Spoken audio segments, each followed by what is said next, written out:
Welcome everyone. Before watching this video, it is suggested to watch previous video about section 169. You can find link of video in description. Keep in mind the simple example of Mr. A and Mr. B discussed in that previous video. Let's now talk about today's topic. Section 152 subsection 1dd. This subsection is about payment to non-resident card network companies, or payment gateways, by Pakistani banks. Let's go to tax regime link. And then click on this green box. Now we are on a slide which is about section 169. From here click on link for our today's discussion. The taxation of this transaction will follow the same pattern as was discussed in video of section 169. This transaction is between a Pakistani bank and a card network company, or a payment gateway. Before getting into taxation aspects, let's first talk about the transaction. Are you familiar with Visa and MasterCard? You must have seen any of these signs on your credit or debit card. These are card network companies, or in other words, financial services companies. Their job is to facilitate electronic funds transfers throughout the world. Payment gateways come into action when you are making any online purchases from any business website. This business is called a merchant. Click on Payment Gateway to know how it works. Step 1. Cardholder will initiate purchase on merchant's website. Step 2. Payment Gateway will check with issuing bank about availability of funds, or in case of credit cards, it will check the credit limit. Step 3. Payment Gateway will send card information to the issuing bank to process transaction. Step 4. On approval by the bank, Payment Gateway will send information to merchant's website that the transaction has been completed.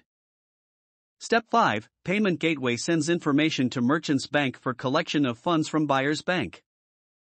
You can explore payment gateways further by clicking on following link. Scroll down if you want to know more about famous gateway companies.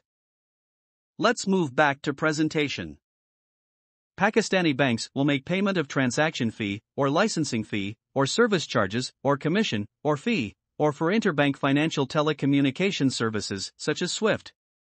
SWIFT is a carrier of messages containing the payment instructions between financial institutions involved in a transaction. It does not perform clearing or settlement function. The SWIFT messaging network is a component of the global payments system. A bank could be making payment of service charges to SWIFT as well. Every banking company will deduct tax while making payment to non-resident card network companies, or payment gateways, or financial telecommunication service providers. Click on red box to know rate of tax. The tax deducted is final tax for income of card network companies, or payment gateways, or financial telecommunication service providers. In case of retention of service charges by the non-resident person, the banking company will be required to collect tax from such non-resident person. If we just go back to our 6 basic questions and then go to link for geographical source of income, you can recall that Pakistan source income of non-resident is taxable in Pakistan. So the non-resident service provider who is receiving service charges from Pakistani bank has earned an income which is Pakistan source income. Therefore, tax must be paid on such income in Pakistan. Let's go back to our relevant slide. Press this home icon. Then tax regime link.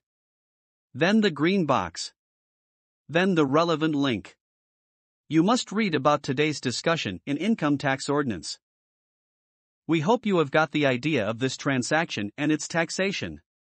Your questions are welcomed in comments section. See you all in our next video.